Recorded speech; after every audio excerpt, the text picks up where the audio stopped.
예, 우리 옆에 분들에게 인사합니다. 당신이 복의 근원입니다.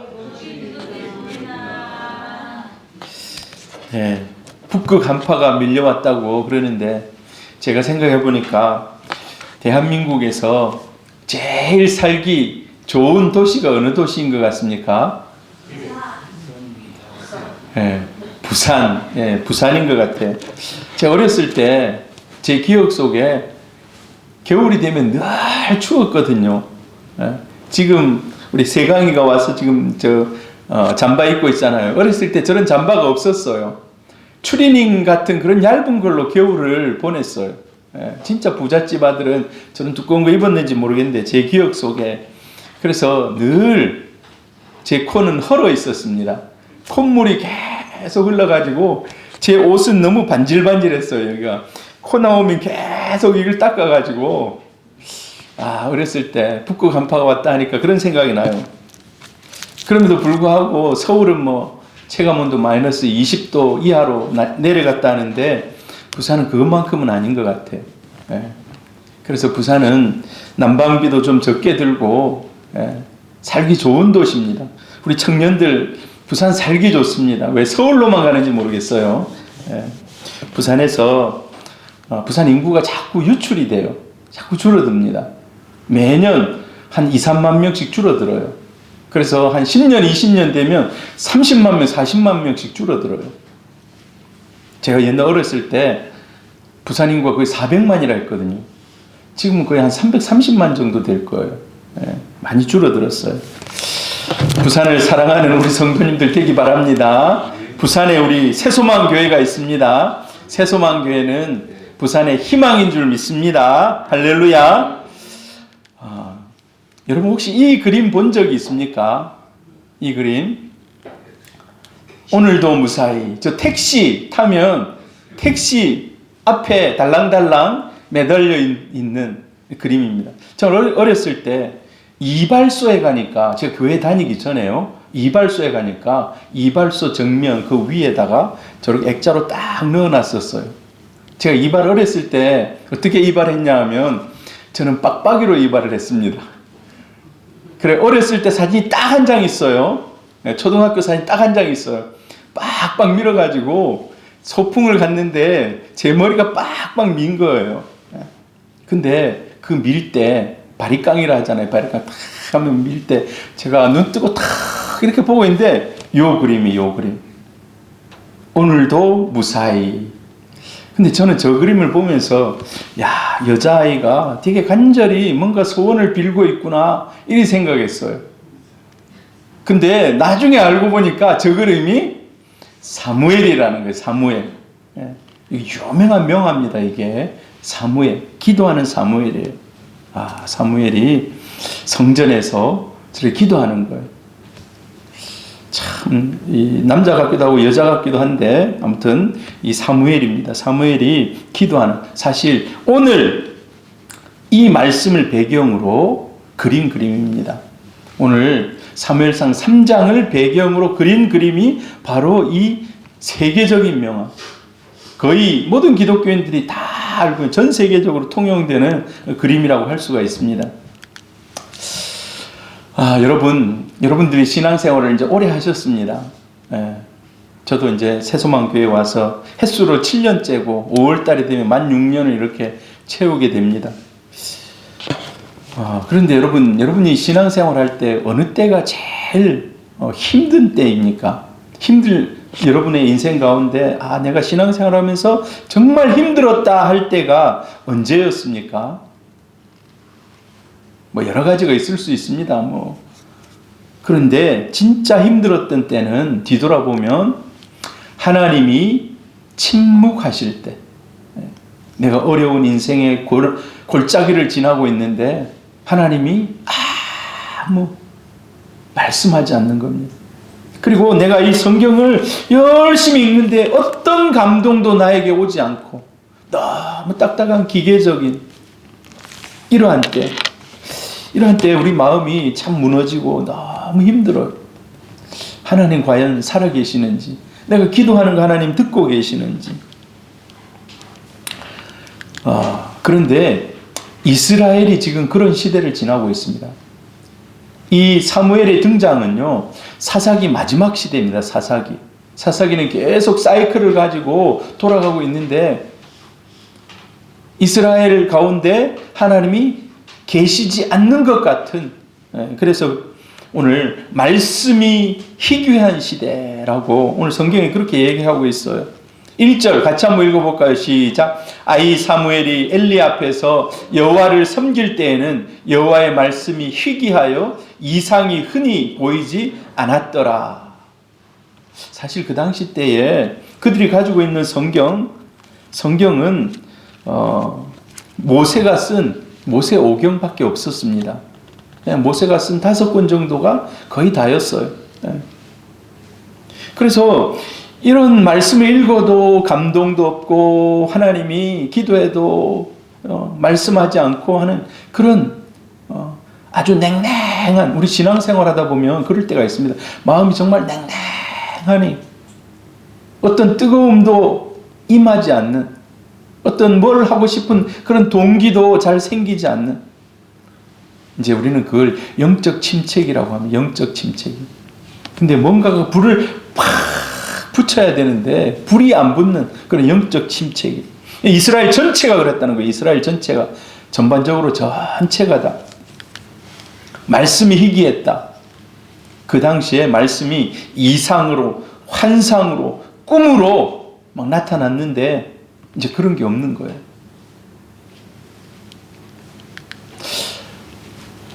이 시대를 살아가고 있는 우리 성도님들은 지금 우리가 하나님의 꿈속에 이상으로 막 나타나십시오 해가지고 막 한다 해서 꿈으로 환상으로 확 나타난다. 그러면 참 좋죠. 근데 그게 정말 어렵습니다. 우리 시대에는, 우리 신약을 살아가고 예수 그리스도가 십자가의 구원을 완성하신 이때에 살아가고 있는 우리 성도들에게는 하나님이 어떻게 우리에게 말씀하십니까? 하나님은 말씀을 통해서, 기록된 말씀을 통해서 우리에게 역사합니다. 기록된 말씀 속에 하나님의 보화가 들어있는 줄 믿습니다. 하나님의 보화. 그리고 양심이 민감하게, 양심이 울려줍니다. 우리를. 우리가 죄에 대해서 민감하고 하나님의 말씀에 민감하면 우리 속에 있는 양심도 막 살아나요. 그래서 우리 양심을 아주 민감하게 울려줍니다. 그리고 환경을 통해서도 하나님 말씀하십니다. 환경을 통해서.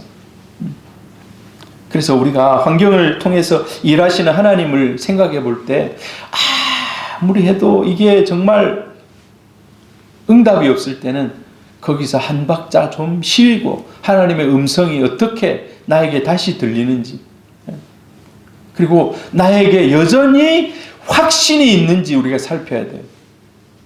환경이 아예 안 열리고 내가 열심히 하는데도 아예 안 열릴 때는 한 박자 쉬고 하나님 앞에 다시금 확신이 생기는, 그런 기도하는 가운데 하나님이 평안을 주시고 확신이 생길 때, 그때 다시 우리의 길을 걸어가는 겁니다. 환경이 안 열릴 때는요, 한번 우리가 잠시 휴지기를 가질 필요가 있어요. 그리고 하나님은 성령으로 꿈과 환상을 통해서 우리에게 말씀하십니다. 이 시대 가운데도 꿈과 환상을 통해서 하나님 역사하십니다. 자, 그래서 여러분, 이런 다양한 방법을 통해서 하나님의 음성을 듣는 겁니다. 그래서 어떤 한 냉랭해져 있던 그런 성도의 삶 가운데 저 중에 어떤 하나가 탁 터지면 다시 이제 우리에게 그걸 이제 부흥이랑, 개인적인 부흥이라고 합니다. 그리고 선포되는 말씀을 통해서도 우리의 마음에 뭔가 감동으로 하나님이 임재하셔서 그 감동을 통해서 마음이 단단해져 있던 그 무언가가 깨지는 그런 역사도 일어나기도 합니다. 여러분, 아무튼 다양한 방법으로 하나님 이 시대 가운데 우리 가운데 역사하는 줄 믿습니다. 오늘 이 밤에도 하나님 말씀을 통해서 저와 여러분에게 역사하고 계십니다. 그런데 우리가 하나님의 말씀이 들리지 않으면 어떻게 되고 맙니까? 이제 우리가 일을 합니다. 우리 일을 행하고 실행을 해요. 근데 하나님의 음성이 들리지 않으면 이게 하나님의 길을 가고 있는지 내 길을 가고 있는지 알 수가 없어요. 앞으로 가는 길이 보이지 않습니다. 그래서 결국 하나님의 음성을 듣지 않고 자기 고집, 자기 욕심, 자기 의의를 향해서 계속해서 나가면 어떻게 되는가? 자기 왕국을 세우게 됩니다. 자기 왕국. 그런데 자기 왕국이 처음에는 좋아요. 근데 결국은 어떻게 됩니까? 나중에는 하나님 기뻐하시지 않기 때문에 다 하나님으로부터 버림을 받습니다.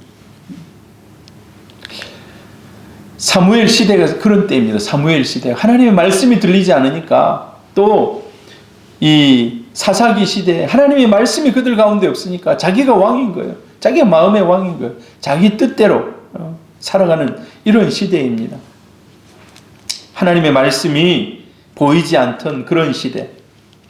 여러분 어떤 때가 제일 암흑기인 것 같습니까?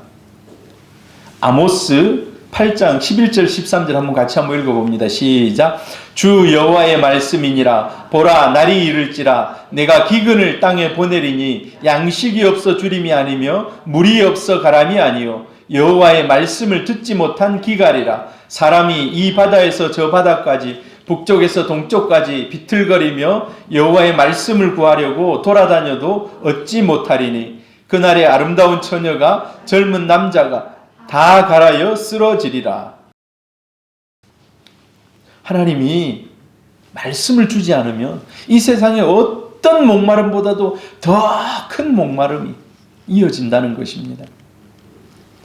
진짜 무서운 것은요, 먹을 게 없어서 그런 게 아닙니다. 하나님의 말씀이 없는, 여러분, 그래서 우리가 기도하지 않는데 뭔가 막 잘 풀리고, 기도하지 않는데 막 성공하는 것 같고, 그럴 때는 우리가 경계해야 돼요. 내가 기도하지도 않고 어떤 그 일에 내가 헌신하거나 힘을 쏟지도 않았는데 뭔가 막 잘 된다. 두 가지 중에 하나입니다. 하나님이 사명이 있기 때문에 그 길을 그냥 내가 원하지 않지만 막 밀어주실 때가 있어요. 그것은 사명을 위한 하나님의 이끄심입니다. 하나님 강권적으로 막 사명을 이루라고 이끌어 가실 수가 있거든요. 다른 하나는 사단의 유혹입니다. 사단의 유혹. 그걸 통해서 그를 넘어뜨리기 위한 사단의 전략입니다. 그래서 여러분, 우리가 기도하지 않았는데도 뭔가 잘 풀린다 했을 때는 다시 한번 우리 자신을 살펴야 돼요. 하나님 말씀이 없는데도 불구하고 뭔가 막 일어나고 부흥이 되고 막 잘 된다. 우리가 말씀 앞으로 다시 나가야 돼요. 그럴 때는. 여러분은 화가 나면 어떤 행동을 합니까? 저는 세강이가 화내는 거 한 번도 못 봤는데, 세강아 화내나? 동생한테 화내봤어? 여러분은 화가 나면 어떤 행동을 합니까? 보통 사람들이 화가 나면 어떻게 합니까? 김성봉 집사님 화내면 어떻게 합니까?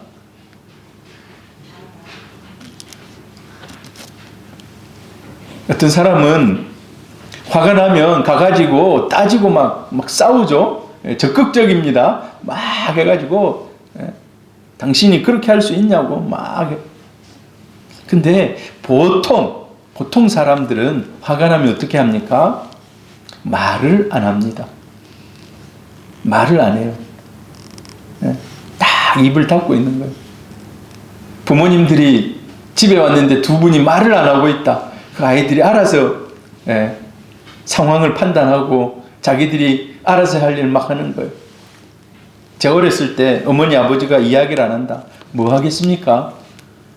제가 제 방 가가지고 빨리 정리정돈을 합니다. 빨리 정리정돈을 해요. 뭐 떨어져 있는 거 다 제자리에 놓고, 말을 어머니 아버지가 얘기를 안 하면 어머니 아버지가 지금 화가 났구나. 하나님도 정말 하나님이 뭐라 그럴까요? 더 이상 참을 수 없는, 하나님은 뭐 끝까지 참으십니다만은 성경에 보면 하나님이 분노가 극에 올라오면 하나님의 심판. 근데 하나님의 심판은 우리 상상을 초월합니다. 인간이 감당할 수 없는 그런 하나님의 심판이 임합니다. 여러분, 노아의 홍수가 그래요. 노아의 홍수. 그 많던 900세까지 살았던 사람들이 얼마나 많겠습니까? 그 땅에. 지금 이 땅에 석유가 엄청 많잖아요. 석유가 그 뭡니까? 동물들이 갑자기 다 그 당시 때 노아의 홍수 이럴 때에 그냥 이 뭡니까? 순간적으로 그 홍수로 인해 가지고 생긴 그런 부산물 아닙니까? 소돔과 고모라가 그래요. 소돔과 고모라가. 근데 하나님은 많이 참아주십니다. 많이 참아주세요. 저와 여러분에 대해서도 하나님은 참으시고 우리가 회개하고 돌이키기를 원하시는 줄 믿습니다. 하나님이 내가 화가 났다 하면 말을 안 해요. 도덕적으로 영적으로 타락이 극심한테 말을 안 합니다. 그리고 하나님의 사랑을 세상 사람들이 거부하고 하나님의 사랑을 끊어버렸을 때 하나님 침묵하십니다.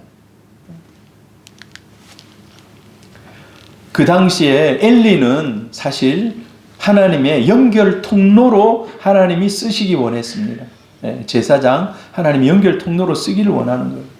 그런데 이 사람이 지금 성경 4장에 넘어가면 98세. 그래가지고 앞에 눈이 안 보이는 거예요. 앞에. 그리고 눈이 안 보이니까 영적으로도 어두워져 있어요. 그래서 하나님의 은혜의 통로가 돼야 돼요. 하나님, 제사장, 인간 이 사이로 은혜가 흘러가는 통로가 돼야 되는데 자, 여기가 막혀버린 겁니다. 중간에 막혔어요. 이스라엘 백성들에게 은혜가 흘러가지를 않습니다.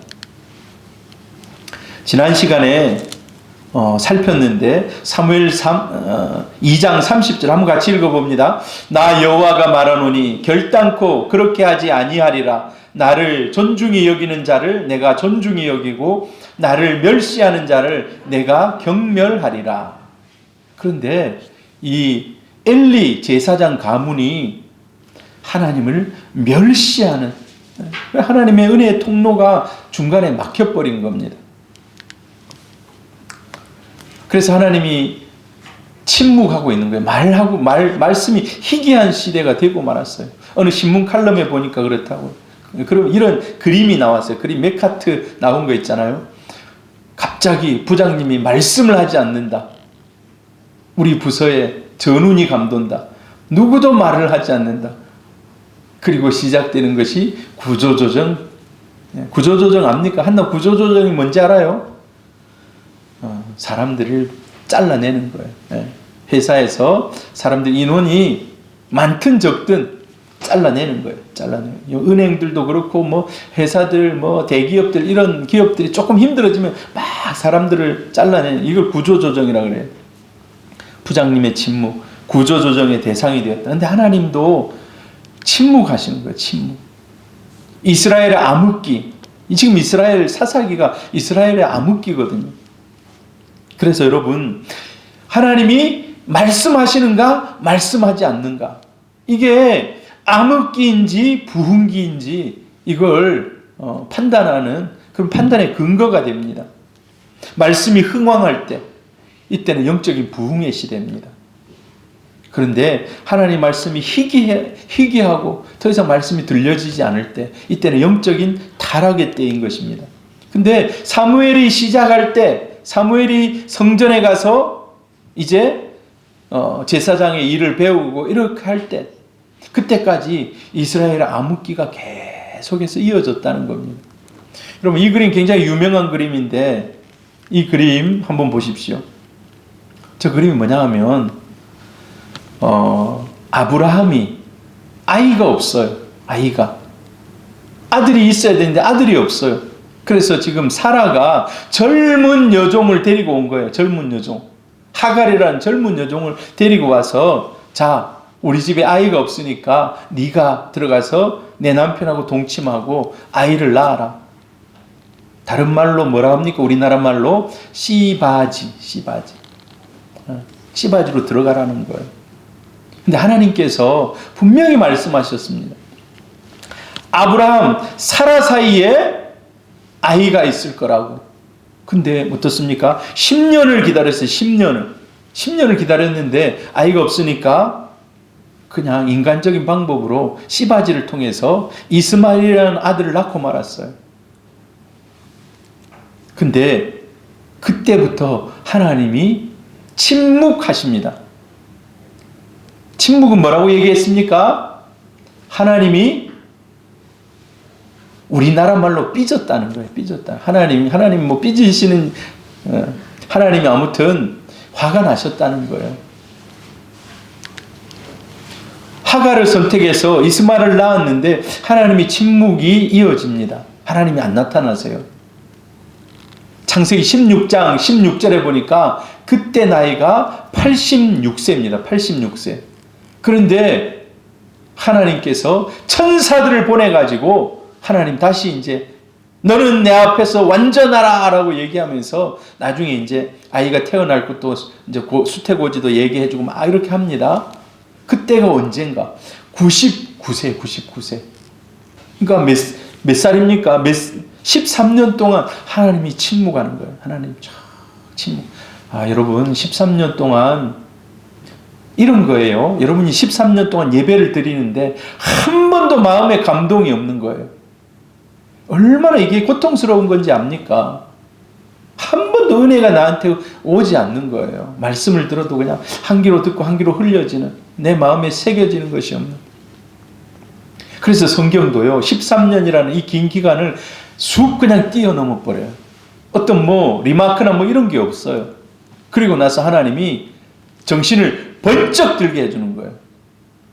아브라함, 네 정신 차려야 된다. 너는 내 앞에서 완전해라. 지금 이스마엘 데리고 그렇게 희희낙낙할 때가 아니다라고 하나님께서 나타나서 경고를 하시는 거예요. 그때부터 이 아브라함이 다시금 마음을 다잡고 하나님의 음성에 귀를 기울입니다. 여러분 그렇습니다. 이 중요해요. 우리는 이 13년 동안 그냥 가만히 있는 게 아니에요. 열심히 최선을 다해서 살아가요. 그럼에도 불구하고 하나님이 침묵하는. 근데 그 13년이 의미 없이 그냥 지나가 버리고 마는 거예요. 하나님의 침묵. 여러분 우리 개인도 마찬가지입니다. 저와 여러분 오늘 예배드리는 우리 사랑하는 성도님들, 여러분에게 영적인 여러분의 부흥이 있기를 축복합니다. 뜨겁게 하나님을 만나고 하나님께 반응하고 하나님의 음성이 들려지고 영적인 부흥이 계속해서 이어지기를 바랍니다. 그게 하나님의 말씀이 나에게 들리는가 들리지 않는가, 이게 엄청 중요하다는 겁니다. 여러분 그럼 우리는 왜 하나님의 음성을 듣지 못합니까? 하나님과 바른 관계가 되어 있지 않기 때문에. 하나님의 관심과 내 관심이 틀려요. 그러면 하나님의 음성이 들리지 않습니다. 라디오 주파수가 지금 막 지나가고 있어요. 보입니까? 안 보입니다. 그런데 라디오 수신기 가져와서 주파수를 맞춰요. 주파수가 딱 맞으면 102.9, 여러분 102.9가 무슨 주파수인지 아십니까? 부산 CBS예요. 부산 CBS. 부산 CBS가 102.9를 딱 맞추면 딱 잡혀요. 하나님의 음성을 듣지 못하는 이유가 하나님과 나의 관심사가 너무 많이 떨어져 있기 때문에, 너무 동떨어져 있기 때문에. 이 말은 뭡니까? 너무 세상으로 나간 하나님의 음성이 들리지 않는다는 거예요. 그리고 접촉이 불량할 때, 여러분 우리가 가끔 휴대폰 충전기 오래 쓰다 보면 어느 순간에 충전이 안 될 때가 있어요. 왜 그렇습니까? 그때는 선이 안에서 단선이 끊어진 거예요. 아무리 꽂아도 이거는 안 돼요. 내가 지금 정확한 위치가 어디 있는지도 알고 전기를 공급하려고 꽂아도 충전이 안 돼. 왜? 중간에 끊어져 있기 때문에. 자, 이건 뭡니까? 하나님의 음성이 들리지 않는 것은 접촉이 불량할 때, 중간에 끊어졌어요. 뭐 때문에 우리가 그게 끊어져 버립니까? 죄 때문에 그렇다는 거예요. 죄. 그래서 여러분 이건 간단해요. 하나님 앞에 간절한 마음으로 회개하고 통회하면 됩니다. 그럼 하나님은 금방 연결시켜줘요. 이건 너무 쉬운 방법이에요. 그런데 안 하려고 해서 문제예요. 또 어떻습니까? 하나님의 음성을 듣지 못하는 이유가 동기가 불순함, 다른 말로 욕심, 다른 말로 정욕. 우리가 기도해도 왜 안 듣는가?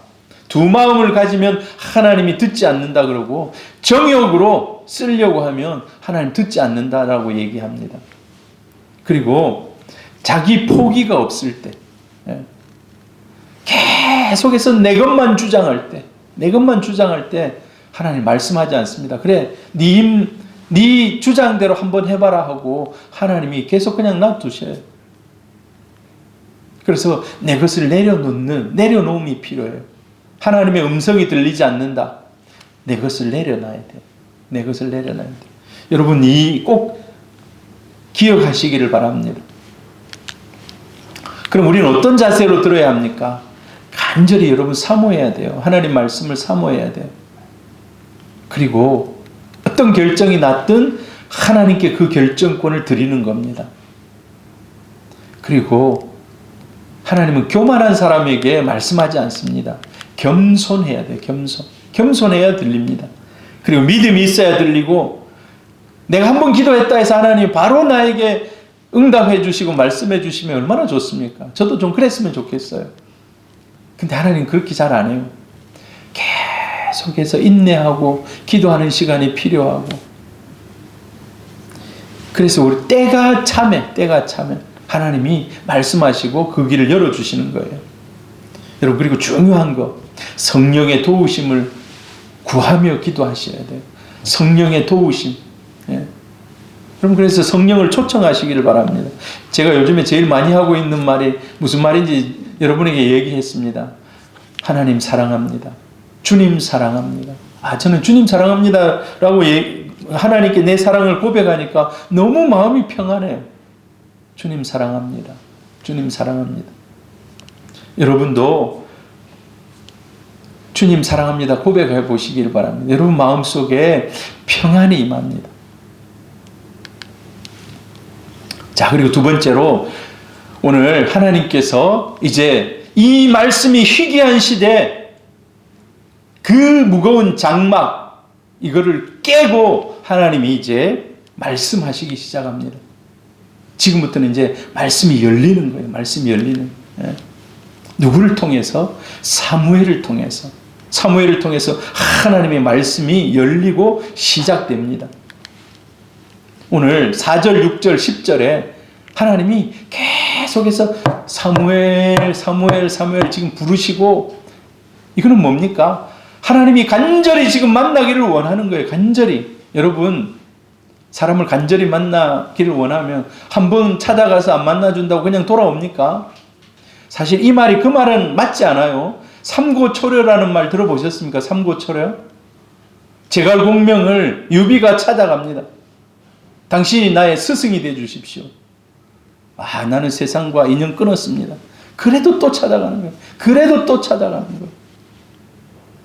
이 말이 꼭 그거하고는 맞지 않습니다. 근데 하나님이 지금 간절히 사무엘을 지금 만나려고 계속해서 하나님 지금 찾아오고 계시는 거예요. 한번 4절, 6절, 10절 같이 읽어봅니다.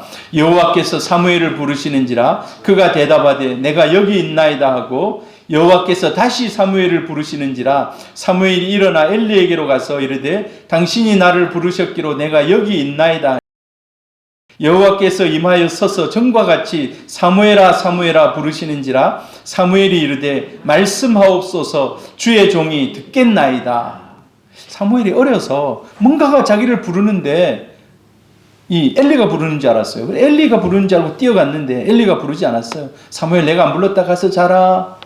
또 부르는 거예요. 가니까 아니 내가 안 불렀다 가서 자라. 혹시 또 소리가 들리면 이렇게 해라.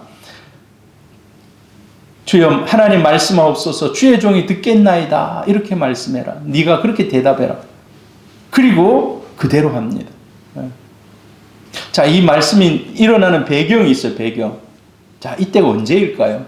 3장 3절에 보니까 하나님의 등불은 아직 꺼지지 아니하였으며 라고 얘기해요. 하나님의 등불이 아직 안 꺼졌다. 이 말은 뭡니까? 원래 하나님이 성전 안에 밤이 되면 불을 켜라고 그랬어요. 불을 켜라고. 이 지금 우리 지금 LED가 밝게 비치고 있듯이 성전 안에 그때는 이제 성막이죠. 성막 안에 불을 밝혀야 돼. 저녁이 되면 등불을 밝혀야 돼. 그런데 등불이 아직 꺼지지 않았다. 이 말은요. 아직 날이 새지 않았다라는 이런 말이에요. 새벽이 새벽. 근데 아직 환한 새벽이 아니고 어스름풋한 그런 새벽이었다는 거예요. 그런 새벽에 하나님이 찾아왔다는 겁니다. 자, 그러면 사무엘은 그때 뭐 하고 있었습니까? 사무엘은 하나님의 궤에 있는 여호와 전 안에 누워 있었다라고 얘기해요. 근데 제가 곰곰이 생각해 봤어요. 사무엘이 거기서 뭐 했을까? 아직 어린아가. 사무엘이 이 일을 했겠구나. 하나님의 등불을 끄고 켜는 이런 일들을 했겠구나. 뭐 이건 저의 추측입니다.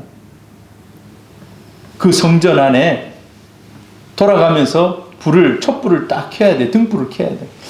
사무엘이 아침 되면 가서 후 해가지고 등불 끄고 이제 해가 떴으니까 밤이 되면 등불을 이렇게, 그리고 그 등불이 혹시 꺼진 게 있나 없나 살펴서 꺼지면은 즉각적으로 가서 불을 또 붙이는, 이 일을 했겠구나. 그래서 자기가 보니까 등불이 아직 안 꺼졌네 하고 사무엘이 지금 기록하고 있는 거예요. 여러분, 사무엘이 어렸을 때 하나님을 어떻게 섬겼는지 이 한 말씀을 가지고 우리가 유추해 볼 수가 있어요. 사무엘은 성전에서 계속해서 성전을 떠나지 않고 그 안에서 머무르면서 하나님을 계속해서 찾았던 아이구나. 여러분, 우리 자녀들이 세상으로 나가면 타락하고 멸망합니다. 그런데 사무엘처럼 성전을 떠나지 않고, 그래서 우리 자녀들 될 수 있는 한 교회에서 보내도록 해야 돼요. 주일 되면 어디 다른 데 보내면 안 돼요. 교회에서. 사무엘이 지금 그렇게 산 거예요. 하나님의 성전을 떠나지 않았다. 그리고 하나님의 등불을 지키고 있었다. 혹시 불이 꺼지면 가서 불 붙이는 역할을 했다는 거예요. 그리고 겸손하게 찾아다니면서 이 엘리 제사장, 그 나이 많은 98세 된 엘리 제사장이 말할 때마다 순종하고 따랐던. 여러분, 저는 이 사무엘을 보면서, 어린 사무엘을 보면서 한 사람 딱 떠올랐어요. 그렇구나. 이 사무엘이 여호수아가 모세를 따라다녔던 그 모습을 아주 어린 소년이, 사실 이 여호수아는 나이가 많은 장년의 때에 모세를 따라다녔어요. 모세를 따라다니며 이 일을 했어요. 모세가 너무 많이 나이가 들어가지고 너무 피곤하니까 자러 가는 거예요. 그러면 그 성막을 누가 지켰는가? 여호수아가 지켰어요. 여호수아가. 성막을 떠나지 않고 거기서 잠을 자면서 무슨 일이 있으면 그걸 보수하고 이런 일들을 했어요. 그런데 사무엘이 어렸을 때 그 역할을 감당했구나. 여러분, 여호수아도 하나님이 귀하게 쓴 인물이고 사무엘도 마찬가지예요. 우리 자녀들 중에도 이런 은혜가 있기를 바랍니다. 할렐루야. 자, 그리고 이제 사무엘에게 하나님이 말씀하십니다. 계시라고 하죠. 계시. 하나님이 이런 일이 있을 거야 하고, 하나님이 일방적이에요. 사무엘, 네 아직 어리지만 내가 하는 얘기 잘 들어 하고 탁 그냥 하나님께서 경고성으로 얘기해 주는 거예요. 근데 들어보니까 엘리 집안에 대한 경고인 거예요.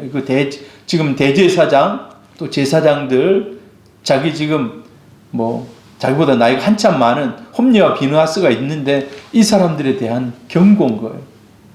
근데 이 성경을 읽어보니까 두 귀가 울린다. 두 귀가 울린다라는 말이 상용구예요.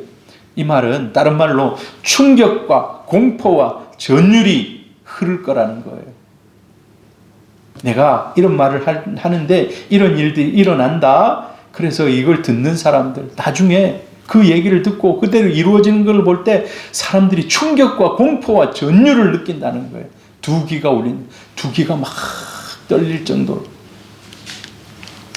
엘리 제사장에게 임한 심판, 지난주에 제가 설교했습니다. 엘리 제사장에게 하나님이 이런 일들이 있을 것이다. 구체적으로 어떤 일들이 앞으로 이제 일어납니까? 하나님의 말씀은 1.1획도 없어지지 않는 줄 압니다. 그대로 이루어지는 줄 믿습니다. 하나님 말씀한 대로 그대로 돼요. 자, 보세요. 엘리 제사장으로 있는데 법궤를 블레셋 전쟁에서 빼앗겨 버립니다. 법궤는 하나님의 임재의 상징인데 그걸 빼앗겨 버려요.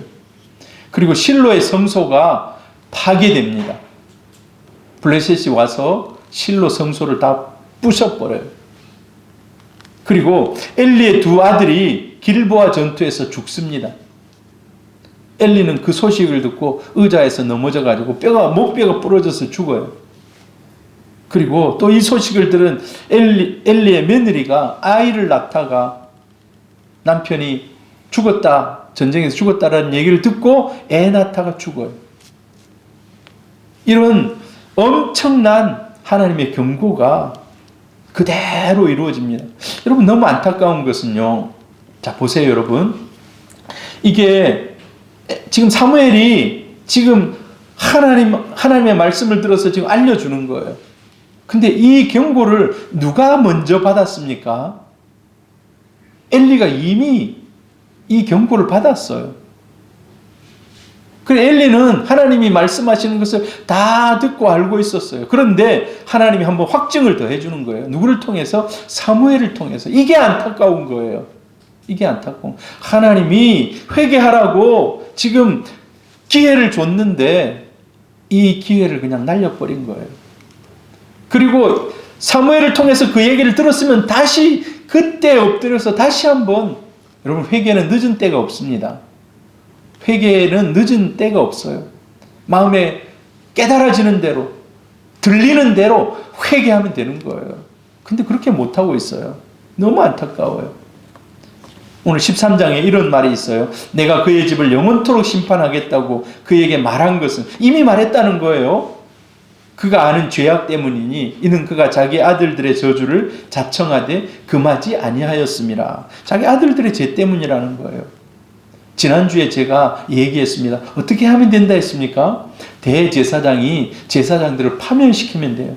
너희들 앞으로 이 성전에 들어올 수 없다. 너희들의 제사장 이제 파면한다. 하면 되는 거예요. 근데 그걸 하지 못했다는 거예요. 인간적인 정을 끊지 못했다는 거예요. 엘리의 아들들이 어떤 일을 했습니까? 여호와의 제사를 멸시합니다. 좋은 거 그냥 자기들 갖다 다 먹어버리고. 그래서 하나님이 무슨 표현을 씁니까? 너희들이 재물을 밟아버렸다고. 하나님의 입장에서는 재물을 밟아가지고, 여러분, 사람도 밟은 거 안 먹잖아요.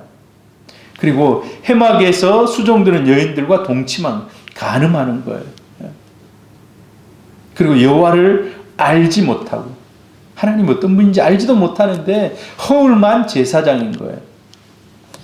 여러분, 히브리서 10장, 요즘 우리가 히브리서 이 아침 새벽 큐티 본문을 보고 있습니다. 히브리서 10장 26절 27절에 이런 경고가 있어요. 한번 읽어봅니다. 우리가 진리를 아는 지식을 받은 후 짐짓 죄를 범한 즉 다시 속죄하는 제사가 없고 오직 무서운 마음으로 심판을 기다리는 것과 대적하는 자를 태울 맹렬한 불만이 있으리라. 이 짐짓 죄를 범했다. 제가 어렸을 때 이 말이 뭔지 몰랐어요. 짐짓. 짐짓죄 그런 게 있는갑다 했는데 저 말이 무슨 뜻이냐면 고의적으로 죄를 범했다는 거예요. 고의적으로. 계획적으로 죄를 범했다는 거예요. 이 말이. 진리를 아는 지식. 예수 그리스도를 통한 십자가의 은혜를 깨달았음에도 불구하고 이제 그것과 상관없이 고의적으로, 계획적으로 이런 죄를 짓는 그런 것에 대해서 경고의 말씀을 하고 있습니다. 지금 엘리 제사장의 자녀들이 그래요. 계획적으로 좋은 거 있으면 다 빼돌리는 거예요. 다 빼돌리는 거예요. 하나님 오늘 그 말씀하는 거예요. 무서운 심판만이 이제 그들에게 남아있다. 자, 그리고 너무 안타까운 일입니다. 이게 참 이런 성경 본문은 저에게도 말씀이 경성되는 그런 말씀이에요. 경고의 말씀. 우리 성도들에게도 경고의 말씀이고. 그런데 오늘 사무엘은 어떻습니까? 사무엘. 하나님께서 사무엘에게 말씀하시기 시작했는데 그 이후로는 하나님 계속해서 사무엘을 찾아오시고 이제 말씀하고 계시는 거예요. 말씀하고. 할렐루야. 엘리에게서는 은혜가 점점 떨어져 나가고 사라져 가고 있지만 그 은혜가 누구에게 오고 있습니까? 사무엘에게 그냥 계속해서 흘러오고 있는 것입니다. 자, 같이 한번 읽어봅니다. 19절 20절 시작. 사무엘이 자라매 여호와께서 그와 함께 계셔서 그의 말이 하나도 땅에 떨어지지 않게 하시니 단에서부터 브엘세바까지의 온 이스라엘이 사무엘은 여호와의 선지자로 세우심을 입은 줄 알았더라. 이 지도를 보면 단은 이스라엘의 꼭대기입니다. 저 파랗게 되어 있는 저 꼭대기, 시리아 쪽 꼭대기, 브엘세바는 저 제일 밑에 도시예요. 저 밑으로 좀 더 내려가면 광야예요. 광야. 사막이에요. 사막. 그러니까 그 경계선 제일 밑에 있는 도시예요. 그러니까 끝에서 끝까지 저 길이가 240km인가 그래요. 끝에서 끝까지 쫙 해가지고 이제 새로운 인물, 성경 신약에 예수님 오기 전에 누가 왔습니까? 세례 요한. 세례 요한의 소식이 온 갈릴리와 유대와 모든 이스라엘 전역에 퍼져요. 그래서 사람들이 예수님 이전에 세례 요한한테 가가지고 세례 받기를 원하는 거예요. 근데 세례 요한이 이 독사의 자식들아 하지만 그래도 회개가 되는 거예요. 가면 그의 말씀에 내 마음이 녹아내리는 거예요. 그런 일이 누구를 통해서 일어났습니까? 바로 사무엘을 통해서 일어났다는 거예요. 사무엘을 통해서. 단에서부터 브엘세바까지 다 사무엘이 하나님의 선지자인 줄 아는 거예요. 저분 통해서 이제 하나님이 말씀하신다. 저분의 말씀은 하나님의 말씀이다라고 다 인정하는 시대가 됐다는 거예요. 말씀이 이제 흥왕하는 시대예요. 말씀이 흥왕하는 그런 시대. 사무엘이 이제 점점 자라나 시간이 흐름에 따라 그의 말이 그대로 이루어지는 거예요. 그대로 이루어져요. 단에서부터 브엘세바까지 사람들이 사무엘을 존경하게 된 거예요. 존중하게 돼요. 사무엘의 말이 권위가 있어진 거예요. 권위가. 여러분, 흥하는 사람과 망하는 사람의 차이가 어떤 차이가 있을까요? 하나님을 얼마나 겸손하게 섬기는 거. 하나님을 얼마나 겸손하게 섬기는 거. 사무엘이 한 게 다른 게 없어요. 오늘 성경에 보니까 하나님 말씀하십시오. 주의 종이 듣겠습니다. 그리고 가서 그대로 순종하는 거예요. 하나님의 음성을 듣고 순종하는 거예요. 그 결과가 흥하게 역사하는 줄로 믿습니다. 영적인 부흥과 흥하게 하는 역사가 일어납니다. 여러분, 마지막 우리가 하나님의 음성 듣는 것은 내 뜻을 이루기 위함이 아닙니다. 하나님이 나를 통로로 삼으셔서 하나님의 일을 하는 것입니다. 그래서 우리는 아까도 얘기했죠. 내려놓아야 된다고. 내려놓아야 된다. 나 자신을 내려놓아. 내 생각, 내 뜻, 내 욕심, 내 고집을 내려놓을 때 하나님 나를 통해서 일하십니다. 사무엘은 다 내려놓고 하나님의 통로가 되기 시작했습니다. 여러분, 근데 정말 불행한 게 뭐냐 하면 사무엘이 그렇게 하나님 앞에 쓰임 받았는데 또 사무엘 자녀들에 대해 가면 또 그게 마음대로 안 돼요. 그게 참 인생의 연약함인 것 같아요. 그래서 우리는 늘 깨어 있어야 돼요. 늘 깨어 있어야 돼요. 여러분 하나님의 들은 말씀을 끝까지 겸손하게 순종하고 이루어가는, 그래서 신앙의 열매를 맺는 우리 성도님들 되기를 바랍니다. 할렐루야.